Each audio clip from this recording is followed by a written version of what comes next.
Genèse 19. Genèse chapitre 19. Les deux anges arrivèrent à Sodome sur le soir, et Lot était assis à la porte de Sodome.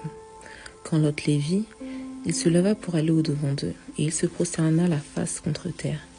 Puis il dit, « Voici mes seigneurs, entrez, je vous prie, dans la maison de votre serviteur, et passez-y la nuit.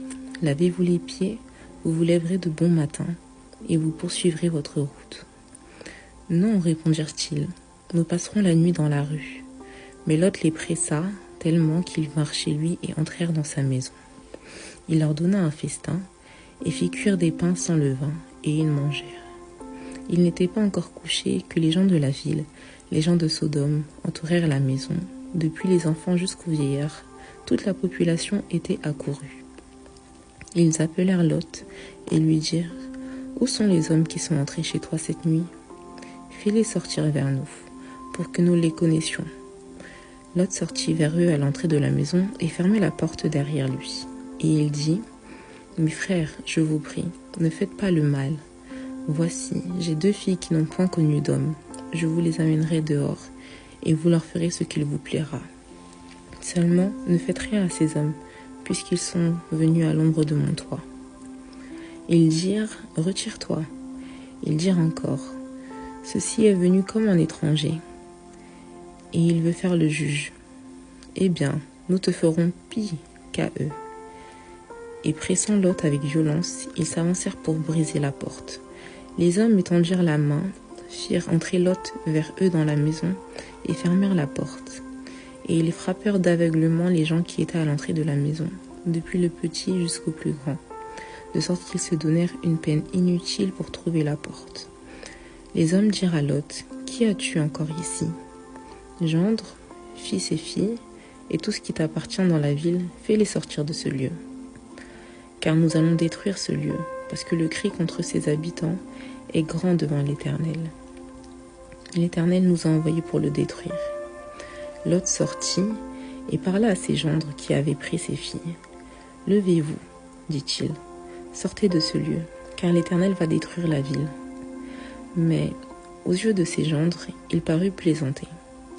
Dès l'aube du jour, les anges insistèrent auprès de Lot en disant, « Lève-toi, prends ta femme et tes 2 filles qui se trouvent ici, de peur que tu ne périsses dans la ruine de la ville. » Et comme il tardait, les hommes le saisirent par la main, lui, sa femme et ses 2 filles, car l'Éternel voulait l'épargner.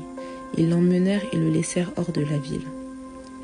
Après les avoir fait sortir, l'un d'eux dit, « Sauve-toi, pour ta vie, ne regarde pas derrière toi, et ne t'arrête pas dans toute la plaine. Sauve-toi vers la montagne, de peur que tu ne périsses. » Lot leur dit, « Oh, non, Seigneur, voici j'ai trouvé grâce à tes yeux, et tu as montré la grandeur de ta miséricorde à mon égard, en me conservant la vie. Mais je ne puis me sauver à la montagne, avant que le désastre m'atteigne, et je périrai. Voici, cette ville est assez proche pour que je m'y réfugie, et elle est petite. Oh, que je puisse m'y sauver. N'est-elle pas petite? Et que mon âme vive. » Et il lui dit, « Voici, je t'accorde encore cette grâce, et je ne détruirai pas la ville dont tu parles. Hâte-toi de t'y réfugier, car je ne puis rien faire jusqu'à ce que tu y sois arrivé. C'est pour cela que l'on a donné à cette ville le nom de Tsoar. » Le soleil se leva sur la terre, lorsque Lot entra dans Tsoar. Alors l'Éternel fit pleuvoir du ciel sur Sodome et Gomorrhe, du soufre et du feu, de par l'Éternel. Il détruisit ces villes, toute la plaine et tous les habitants des villes, et les plantes de la terre. La femme de Lot regarda en arrière, et elle devint une statue de sel. Abraham se leva de bon matin pour aller au lieu où il s'était tenu en présence de l'Éternel.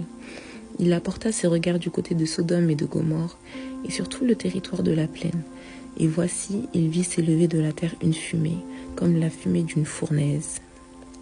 Lorsque Dieu détruisit les villes de la plaine, il se souvint d'Abraham, et il fit échapper Lot du milieu du désastre par lequel il bouleversa les villes où Lot avait établi sa demeure. Lot quitta Tsoar pour la hauteur et se fixa sur la montagne avec ses 2 filles, car il craignait de rester à Tsoar. Il habita dans une caverne, lui et ses 2 filles. L'aîné dit à la plus jeune, « Notre père est vieux, et il n'y a point d'homme dans la contrée pour venir vers nous, selon l'usage de tous les pays. Viens, faisons boire du vin à notre père, et couchons avec lui, afin que nous conservions la race de notre père. Elles firent donc boire du vin à leur père cette nuit-là, et l'aînée alla coucher avec son père. Il ne s'aperçut ni quand elle se coucha, ni quand elle se leva. Le lendemain, l'aînée dit à la plus jeune, « Voici, j'ai couché avec la nuit dernière avec mon père. Faisons-lui boire du vin encore cette nuit, et va coucher avec lui, afin que nous conservions la race de notre père. » Elles firent boire du vin à leur père encore cette nuit-là, et la cadette alla coucher avec lui. Il ne s'aperçut ni quand elle se coucha, ni quand elle se leva. Les deux filles de Lot devinrent enceintes de... L'aînée enfanta un fils qu'elle appela du nom de Moab. C'est le père des Moabites, jusqu'à ce jour. La plus jeune enfanta aussi un fils qu'elle appela du nom de Ben-Amin. C'est le nom des Ammonites, jusqu'à ce jour.